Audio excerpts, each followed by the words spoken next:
तो स्टोरी की स्टार्टिंग में हम देखते हैं एक शख्स को जो अपनी थ्रोन पर मस्त बुक पढ़ रहा होता है। उसके बारे में बताया जाता है कि वह इस वर्ल्ड का सबसे पावरफुल पर्सन है। वह 8 किंग्स में सबसे भयंकर और पावरफुल है। यहाँ तक कि 7 किंग्स भी उसके सामने कुछ नहीं है। और हमें बताया जाता है उस पर्सन का नाम यीफान जूहो द डीमन किंग होता है। डीमन किंग कहता है 7 किंग्स से यहाँ तुम्हारी आने की हिम्मत कैसे हुई और तुम मुझ पर ऑर्डर देने की कोशिश कैसे कर सकते हो। वह 7 किंग्स कहते हैं एवियस का स्क्रॉल हमें सौंप दो तो हम तुम्हारे साथ कुछ नहीं करेंगे, हम तुम्हें छोड़ देंगे। डीमन किंग कहता है अरे पागलों, मुझे यहाँ सभी राजाओं में पवित्र माना गया है। वह उन्हें मारने को आगे बढ़ता है लेकिन किसी ने उसके पीछे से उसमें स्वॉर्ड घुसा दी होती है। वह कहता है तुम कपटी, हमें बताया नहीं जाता वो कौन होता है जिसने उसके स्वॉर्ड मारी होती है। उसके बाद हमें कुछ नहीं बताया जाता और डीमन किंग रिबून करने के लिए उसकी सोल निकल जाती है। वह देखता है अपने को किसी लड़के के अंदर। वह लड़का एक सर्वेंट होता है। वह उसके अंदर कहता है इसका मार्शल आर्ट बिल्कुल जीरो है, मुझे फिर से स्टार्ट करना पड़ेगा। लेकिन डेमन किंग कहता है वो एवियस स्क्रॉल मुझे सभी याद है। तभी उस पर कोई अटैक करता है। डेमन किंग उसे मारता है और डीमन किंग एक आदमी के जो पेड़ से बैठा होता है उसकी ब्लैक एनर्जी निकाल लेता और कहता है मेरे पास डायरेक्ट रास्ता है फिर से टॉप पर जाने का। लेकिन अचानक से वह खुद को होस्ट की स्पिरिट से बदला पाता है। उसके साथ कुछ होने लगता है। वह यह कहता है क्या मैं इसकी बुस्ट की बॉडी से कनेक्ट हो गया हूँ। वह कहता है ये करने से ज़्यादा मुझे मर जाना है, इससे बहुत पेनफुल है। आगे देखता है एक लड़की जो कि कहती है यदि तुमने मुझसे झूठ बोला तो मैं तुम्हें कभी भी माफ नहीं करूंगी। वह उसे उठाकर भागने लगता है। वह कहती है फैन तुम पागल, मुझे नीचे उतारो। वह उस लड़की को उठाते हुए भागते हुए कुछ सोचता जा रहा होता है जो कि हमें कुछ पता नहीं पड़ता, आगे चल के पता पड़ेगी। वह कहता है इस लड़की के लिए मैं अपने ग्रांड प्लान को बर्बाद नहीं करूंगा। वह कहता है अगर मैं केयरफुल नहीं रहा तो मैं यहाँ डिस्ट्रॉय हो सकता हूँ। सीन शिफ्ट होता है। वह कहते हैं चलो यहाँ से। फैन कहता है यस मैम। फैन उस लड़के का नाम होता है। कुछ कहता है यह रास्ता मुझे फिर से टॉप पर लाएगा। उनकी तरफ देखते हुए कहता है फैन और हंसता है मुझे सब चाहिए। उस लड़की से कहता है मेरे साथ आओ। वह कहता है उस जैसे ही मैं डीमन किंग की प्लेस पर फिर से आऊंगा। एबीएस का स्क्रॉल को तुम एंशिएंट डीमन किंग ने अपने हाथों से लिखा था। एंशिएंट डीमन किंग जो कि अपने जमाने में वर्ल्ड में सबसे पावरफुल थे और उनके सीक्रेट्स उस एबीएस स्क्रॉल में है जो कि पावर हमेशा हेवन और अर्थ पर रूल करती है। वे इतने पावरफुल थे, वह अपनी लिमिट को पुश करते थे और उस स्क्रोल ने अपनी सही जगह खोज ली। और वह हम देखते हैं उसी सीन को शुरू स्टार्टिंग है जो डीमन किंग उसी स्क्रोल को पढ़ रहा होता है। एबीएस स्क्रोल को पढ़ते पढ़ते उसकी आईज से रेड एनर्जी निकल रही होती है। वह कहता है वर्ल्ड के टॉप मार्शल आर्टिस्ट अपने लेगेसी को लीक होने से बचाने के लिए एफर्ट्स करते हैं। हम देखते हैं कुछ लोग एक हाउस की तरफ बढ़ जा रहे होते हैं। तभी कोई डीमन किंग के पास भागते हुए आता है और वो उसका डिसाइबल होता है चांग जूहो। वह कहता है उन 7 किंग्स ने हमारे माउंटेन्स को मिटा दिया है, उनको यहाँ पहुँचने में ज़्यादा टाइम नहीं लगेगा। डीमन किंग कहता है पैनिक मत करो, यहाँ तक कि वे 7 किंग्स भी मेरे मैच के नहीं हैं। मुझे नहीं लगता उन्होंने माउंटेन फील्ड को ऐसे ही बर्बाद कर दिया। डीमन किंग कहता है चलो मेरे साथ। सामने स्टीवन किंग की पूरी आर्मी खड़ी होती है। वह कहते हैं डीमन किंग के से एबीएस स्क्रॉल हमें दे दो। डीमन किंग कहता है तुम यूजलेस सोल्जर्स का एक ग्रुप, तुम्हारी इतनी हिम्मत, तुमने मुझे ऑर्डर कैसे दिया। डीमन किंग इतना कहकर उन पर अटैक कर देता है। वह चिल्लाता है बचो, लेकिन डीमन किंग की स्पीड इतनी ज्यादा होती है कि वह उसके सामने एक सेकंड भी नहीं टिक पाते। कोई डीमन किंग से कहता है हार मान लो इरफान। डीमन किंग ओह, तो तुम सेवन किंग्स यहाँ आ ही गए। स्वॉर्ड किंग कहता है, स्क्रोल को हमें दे दो, हम तुम्हारी जिंदगी को छोड़ देंगे। डीमन किंग कहता है, तुम बूढ़े स्वॉर्ड किंग, मैं तुम्हें याद दिला दूं, यहाँ सबसे पावरफुल मैं हूँ। यहाँ तक तुम सेवन किंग्स भी मेरे मैच के नहीं हो। तुम एक साथ भी अटैक करते हो तो भी तुम मुझे हरा नहीं पाओगे। स्वॉर्ड किंग कहता है, क्या तुम्हें सच में लगता है इस सेक्रेट रियल में तुम्हारा कोई मैच का नहीं है? सेवन किंग्स में से एक कहता है, यीफान जो हो, अपने डीमन किंग का रियल नेम। सेक्रेट रियम की तरफ से मैं तुम्हें एंशिएंट डीमन किंग की लीगेसी को वापस लेना चाहता हूँ। डीमन किंग का डिसेबल कहता है, यह सेक्रेट रियम का सबसे पावरफुल सैंड है। डेमन किंग चिल्लाते हुए कहता है, गार्डियन सैंड्स, हीरोज, तुम सब लालची लोग यहाँ एक साथ मरने आए हो। तभी उसके पीछे से उसके सीने में कोई शॉट मार देता है कि डिसिपल ने उसको धोखा दिया। चैंग कहता है, मास्टर, एक बुद्धिमान व्यक्ति को हमेशा परिस्थिति के अनुसार चलना चाहिए। डीमन किंग कहता है चैंग से, तुम थे जिसने इन्फॉर्मेशन लीक की और तुमने ही माउंटेन फील्ड की फोर्स को बंद किया। इनके लिए क्यों, तुमने ऐसा क्यों किया? मैंने तुम्हें अपने बच्चे के जैसे पाला था, फिर तुमने मुझे धोखा क्यों दिया? चैंग कहता है, मास्टर, मैं तुम्हें सब कुछ देना चाहता था, लेकिन आप भी मुझे इस एबियस स्क्रोल को नहीं देखने देते। पावर के लिए मतलब है सब कुछ, और इसलिए मैंने यह सब किया। तुम किसी चीज़ पर विश्वास करते हो तो कोई फ़र्क नहीं पड़ता दूसरे लोग तुम्हारे बारे में क्या सोचते हैं। और मास्टर, ये सब आपने ही मुझे सिखाया है। वह अपनी स्वॉर्ड को बाहर निकाल लेता है। डीमन किंग हंस रहा होता है और कहता है, क्या अच्छी बात कही तुमने। मैं स्क्रोल को डिस्ट्रॉय कर दूंगा, लेकिन किसी को इसे हासिल नहीं करने दूंगा। तभी वह सेल्फ डिस्ट्रक्ट कर लेता है। वहाँ एक धमाका होता है और हम दाउस की सुई उस बच्चे के फोरहेड के अंदर चली जाती है। वह आइस ओपन करता है। वह देखता है डीमन किंग। बिलीव नहीं कर पा रहा हूँ कि डीमन किंग मर गया और मुझे इस छोटे लड़के की बॉडी में आना पड़ा। तभी उसे कुछ महसूस होता है। कुछ भीड़ी उस पर अटैक करते हैं, लेकिन वह उसके पास आते आते ही वह उसकी आँख को देखकर ही डर जाते हैं। वह मैन कहता है, दिखाया गया था पहले। फैन, मेरी मदद करो। यह कौन है? क्या वह इस बॉडी के ओनर को जानता है? मुझे लगता है यह टगर टू का ची मास्टर है। वह इतना कहकर उसके फेस पर हाथ लगाता है। वह कहता है, हाँ इंसान, क्या कर रहे हो तुम? फैंग नहीं हो सकते। कौन हो तुम? डीमन किंग कहता है, यस, मैं फैन नहीं हूँ, मैं हूँ डीमन किंग यीफान जो हूँ। वह सेक्रेट एवियस की टेक्निक डिमोनिक एक्सक्यूशन को करता है और उस इंसान के मुंह को पकड़कर उसकी एनर्जी को या ची को बाहर खींचने लगता है और अपने में कैप्चर कर लेता है। अपनी कल्टीवेशन खत्म करके उस पर्सन के गले से उसके कपड़े को लेकर पहन लेता है। वह कहता है, पूरी रात लग गई लेवल 2 की ची को एब्जॉर्ब करने में। इतना कहते ही वह उस पर अटैक करके उस समित पेड़ को भी नष्ट कर देता है। वह कहता है, स्वॉर्ड किंग और चैन, तुम बस इंतजार करो, और वहां से जंप करके निकल जाता है।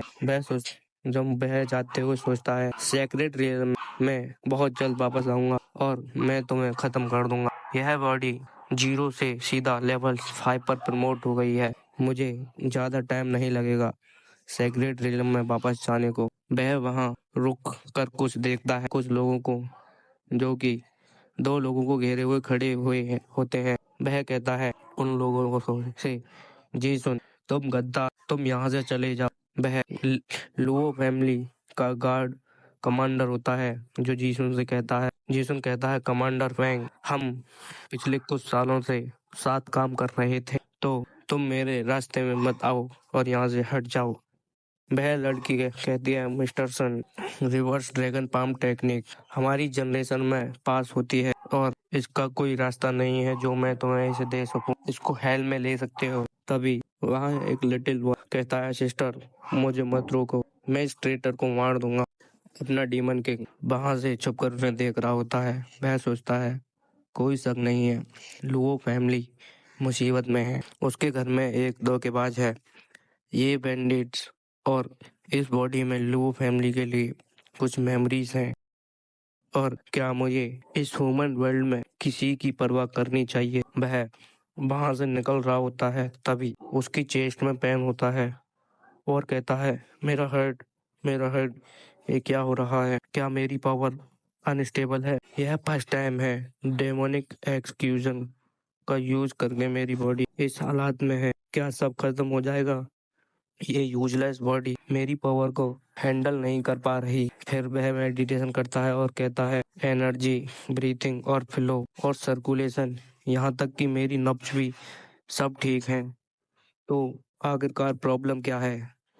तभी उसे कुछ याद आता है और वह कहता है, जैसे ही मैं वहां से उन्हें छोड़कर निकला, तभी मेरे साथ मेरे चेस्ट में पेन हुआ। क्या इस बॉडी के साथ उस लेडी लो का स्पिरिट बॉन्ड है?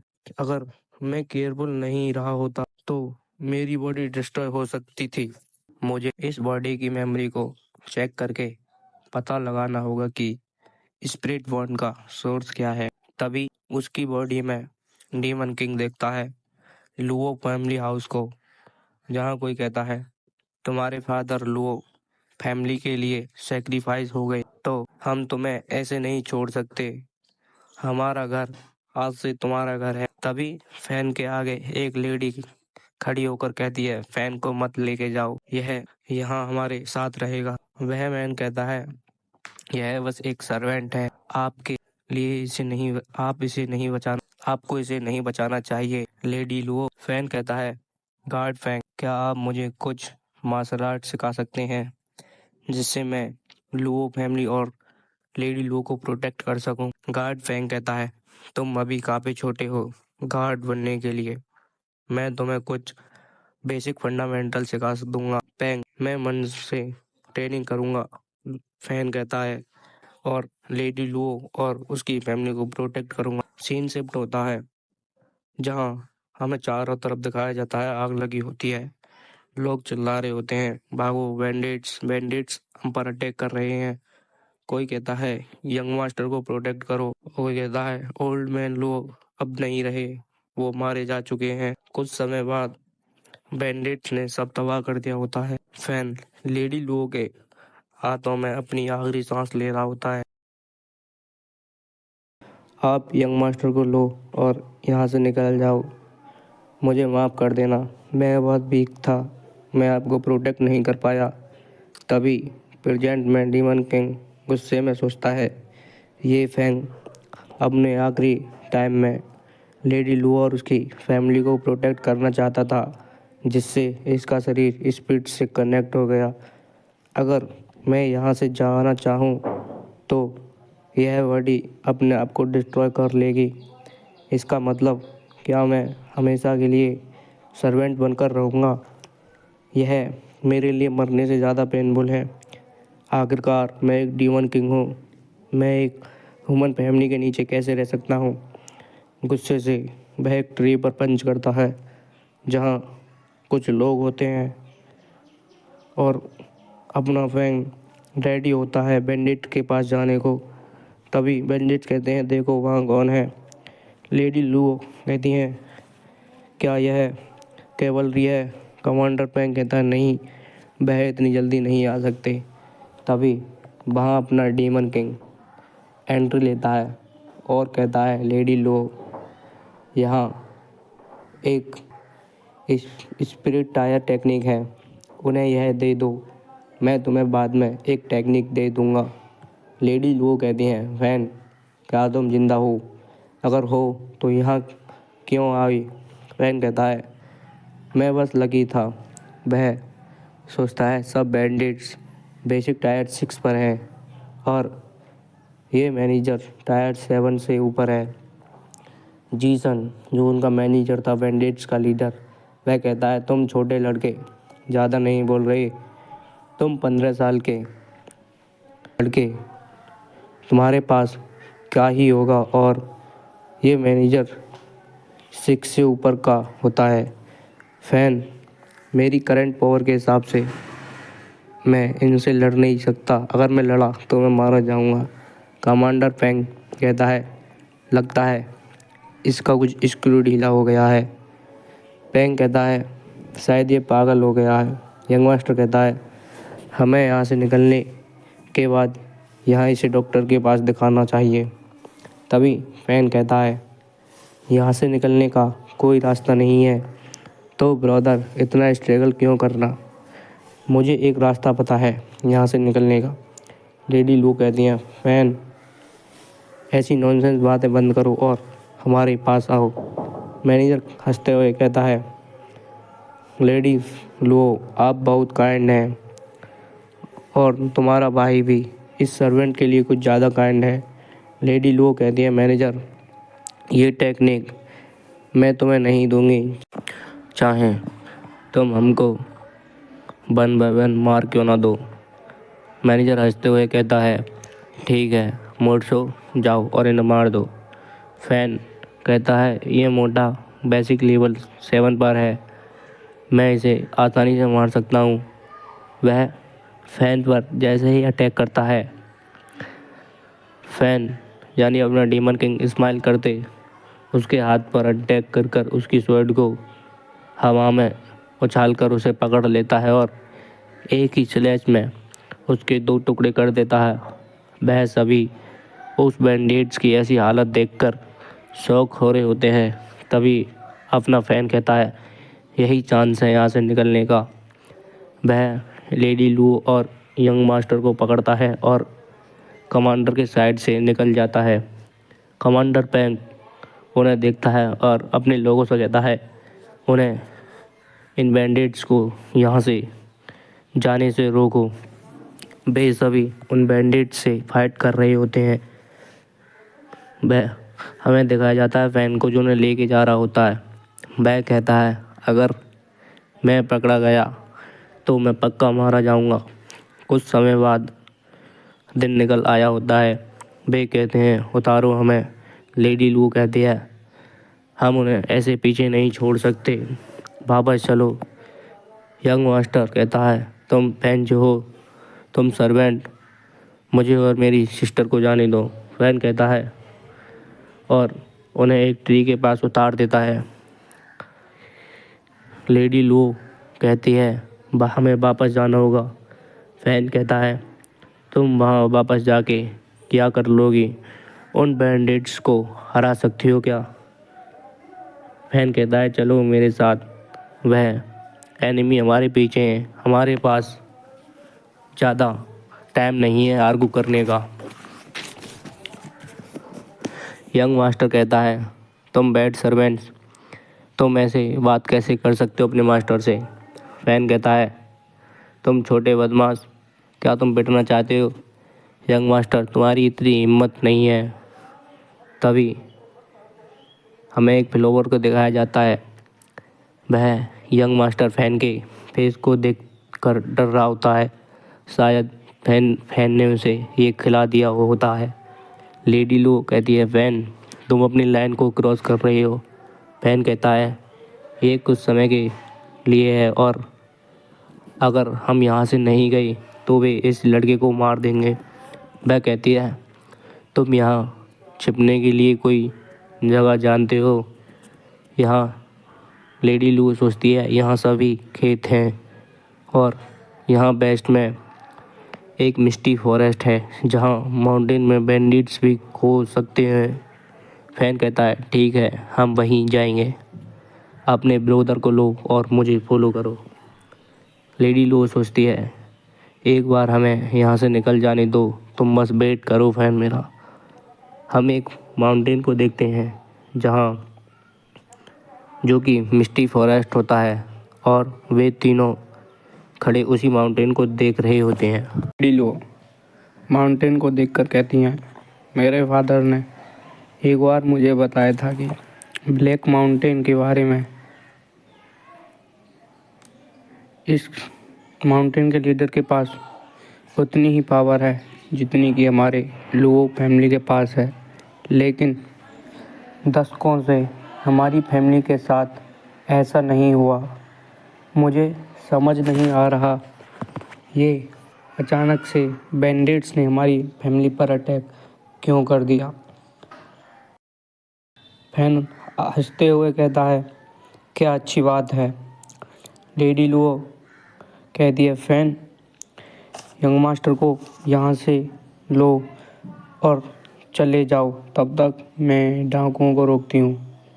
फैन कहता है नहीं, मैं नहीं जानता इस फॉरेस्ट के बारे में। यदि तुम मेरे साथ नहीं आना चाहती तो मैं इस ब्रेड को नहीं लेके जाऊँगा। लेडी लो कहती हैं गुस्से में तुम बास्टर्ड। फैन कहता है यदि तुम जाती हो तो इसे भी मरने के लिए यहाँ छोड़ देना। यंग मास्टर कहता है तुम्हारी इतनी हिम्मत। फैन कहता है मुझे परवाह नहीं, यह मर जाए, लेकिन मैं इसके साथ यहाँ नहीं रुकूंगा। यह इसके लायक नहीं है। हम जीसन से बाहर निकल सकते हैं अगर तुम चाहो तो।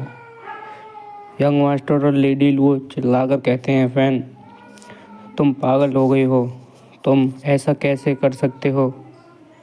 मैनेजर जीसन टायर लेवल 6 पर है, मैं लेवल 3 और यहाँ तक कमांडर पेंग भी लेवल 4 पर हैं। तुम स्टूपिड सर्वेंट अपनी बकवास बंद करो। लेडी लू कहती हैं यहाँ तक हम एक साथ भी मिलकर उस पर अटैक करते हैं तो भी हम उससे जीत नहीं पाएंगे, और तुम अपनी चीप पर भी सही से फोकस नहीं कर पाते तो कैसे जीतेंगे। फैन कहता है मेरी नज़रों में वह एक कॉमनर का ग्रुप है। तुम्हारे पास 2 चॉइस हैं, मेरे साथ चलो या मैनेजर जीसुन के हाथों मारी जाओ। तो लेडी लो क्या कहती हो। इससे पहले वो हमें पकड़े, मुझे अपने स्पिरिट स्टोन दे दो तुम्हारे जो पास हैं। अब लास्ट होप तुम्हारे हाथों में है, तुम्हारी लो फैमिली की। लेडी लो अपनी फिंगर से अपनी रिंग को दे देती है जिसमें स्पिरिट स्टोन्स होते हैं। फैन उन्हें ले लेता है। फैन कहता है ठीक है। लेडी लो कहती हैं अगर तुमने हमसे कोई चालाकी की तो अच्छा नहीं होगा। फैन कहता है ठीक है, आपको रिग्रेट नहीं होगा। वह वहाँ से आगे चला जाता है। लेडी लो कहती हैं यह कितना डिसरेस्पेक्टफुल है। यंग मास्टर कहता है सिस्टर आपको उसे डिसिप्लिन सिखाना चाहिए। वह कहती हैं यूनहाई अपने यंग मास्टर का नाम होता है। वह डिसरेस्पेक्टफुल तो है पर वह हमारी हेल्प भी कर रहा है। वह उन सभी से तो अच्छा ही है जो हमारे घर में दिखावा करते थे हमारे होने का। यह शर्मनाक है, कोई इसके बारे में नहीं जानता इसे यूज़ कैसे करते हैं, लेकिन अब मैं यहाँ हूँ तो इस माउंटेन को मैं डीमन माउंटेन में बदल दूँगा। और वह अपना स्पेल कास्ट करता है एबियस गेट ओपन हो और उसी रिंग को आगे करता है। उसमें एक इविल स्पिरिट आती है और फैन अपनी फिंगर को वहाँ ज़मीन की ओर करता है। तभी हमारा सीन शिफ्ट होता है। यूनाई कहती है सिस्टर देखो वहाँ आसमान में क्या है। थोड़ी देर के बाद वहाँ धुंध आसमान से हट जाती है। तभी वहाँ फैन आता है। लेडी लो कहती हैं यह क्या था, क्या यह तुमने किया था। फैन कहता है वह बस एक डार्क सिगल था। जो लोग डार्क सिगल नहीं जानते तो वह एक स्पिरिट की फॉर्मेशन होती है। इसमें वह कहता है वह एक डार्क सिगल था, इसमें क्या बड़ी बात है। वह कहता है ठीक है मेरे साथ आओ। फैन कहता है मैं तुम्हें बता दूं डार्क सिगल के बारे में। जब जीसन वहाँ आए तो तुम सिगल को एक्टिवेट कर देना उन्हें मारने के लिए। लेडी के लिए क्या। फैन कहता है चलते चलते सिगल मैजिक इस वर्ल्ड में मार्शल आर्ट से भी वैल्यूएबल है। ये सिगल टेक्निक बस इंपीरियल फैमिली के पास होती है और यहाँ तक कि 100,000 स्पिरिट स्टोन भी कम है एक सिगल को खोजने में। लेडी लू सोचती हैं यह एक सर्वेंट होके भी इतने समय में एक साइकिल को कैसे ढूंढ सकता है। फैन कहता है, तुम यह कैसे जानते हो? लेडी लू कहती है फैन से, तुम यह कैसे जानते हो इस साइकिल के बारे में? तुम इसके बारे में मत सोचो, उसे मैंने पहले ही कास्ट कर दिया है। तुम बस उसका स्पेल, मैं तुम्हें उसका स्पेल सिखा दूंगा और यह तब करना होगा जब जीसन अपने लोगों के साथ फॉर्मेशन पर हो। तभी सीन शिफ्ट होता है। हम रात में देखते हैं बैंडिट्स ने कमांडर पेंग को पकड़ कर रखा होता है। वह कहता है, पेंग कहता है, इससे अच्छा होगा तुम मुझे मार दो, नहीं तो मैं फ्यूचर में वापस आऊँगा और अपने साथियों का रिवेंज लूँगा। मैनेजर कहता है, ठीक है, मैं तुम्हारी इच्छा पूरी कर दूँगा, लेकिन उससे पहले जो मुझे चाहिए वो मैं लूँगा। कमांडर पेंग कहता है, तुम लेडी लुओ, मैनेजर कहता है, लेडी लुओ तुम्हें यहाँ छोड़कर आगे चली गई या भाग गई? पेंग कहता है, मैं तुम्हारी बातों में नहीं आने वाला। तभी एक बैंडिट चिल्लाकर कहता है, मिस्टर जीसुन, देखो वहाँ ट्री के नीचे कोई है। जीसुन कहता है, यह वही लड़का है जिसने फैट्सो को मारा था। फैन कहता है, तो मिस्टर सन, मैं तुम्हारा यहाँ बड़े लंबे समय से इंतज़ार कर रहा हूँ। मैनेजर कहता है, फैन, तुम्हारे पास गट्स तो हैं जो तुम मेरे सामने आ गए। तो वह अपने एक गार्ड को ऑर्डर देता है, ठीक है, इसको टुकड़ों में काट दो। इतना सुनते ही वह गार्ड आगलों की तरह फैन पर टूट पड़ता है।